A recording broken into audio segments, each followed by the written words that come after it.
Well, the U.S. will finally reopen its land borders next month, but only to fully vaccinated Canadians. This ultimately means that tourists and non-essential travelers will be able to move freely. With everything you need to know, let's bring in our Washington bureau chief, Jackson Proskow. Jackson, great to see you. So a long time coming. Obviously, so many people have been waiting for this day. The question is, how exactly will this unfold? Yeah, good morning to you, Anthony. And remember, the border has been closed since the end of March of 2020, an incredibly long period of time here. This is going to unfold in a couple of phases. Phase one, at some point in November, will allow fully vaccinated travelers, regardless of why they're coming across the border, to cross the border. That means if you're a tourist, if you have a vacation property, if you just want to go see family or friends, you can drive across the border so long as you are fully vaccinated. Essential travelers, like truck drivers, will not need proof of vaccination, at least not right away.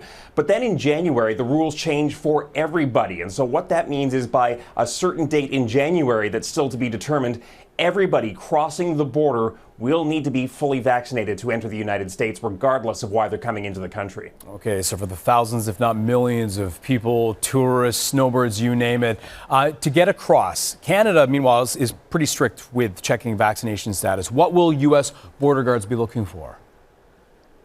Yeah, things are going to be somewhat different. There is no U.S. equivalent of the ArriveCan app, for example, where you have to upload your plan and schedule your crossing at the border. The U.S. doesn't have a system like that. Instead, what they'll do is ask travelers their vaccination status, and then random travelers will be pulled aside for secondary screening, at which point they may be asked to provide proof, either electronically or by showing their paper vaccination records. But at this point, it's really going to be an attestation, as they call it, and the U.S. does reserve the right to turn people back around and send them back into Canada if they're not satisfied that their vaccination meets the U.S. requirements.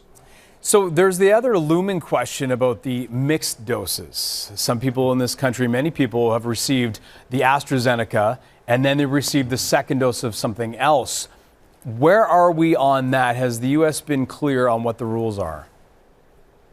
No, it's something they're still trying to work through. And last night in a background briefing with senior officials from the White House, we were actually told that that is going to be a decision made by the Centers for Disease Control. But obviously, this is not an issue exclusive to Canada.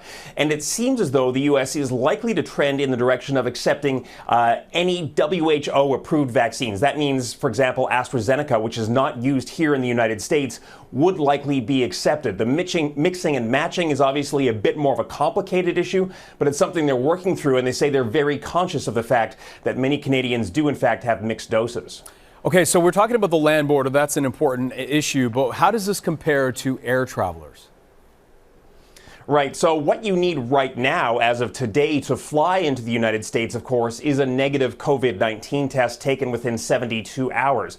What's going to happen in November is that the standards will become universal across the board. Again, they have to set the specific date here. We're still waiting on specifics around that. But essentially, regardless of how you're entering the United States, by air or by land or by ferry, you will need to be vaccinated. And of course, the question about whether the testing requirement will still stand for air travel is a question that's lingering out there. We don't believe, though, at this point that there will be any testing requirement for people coming across by land. An important thing to note as well. Well, a lot of people obviously waiting for this. We appreciate this. Jackson Proskow joining us from Washington. Always a pleasure.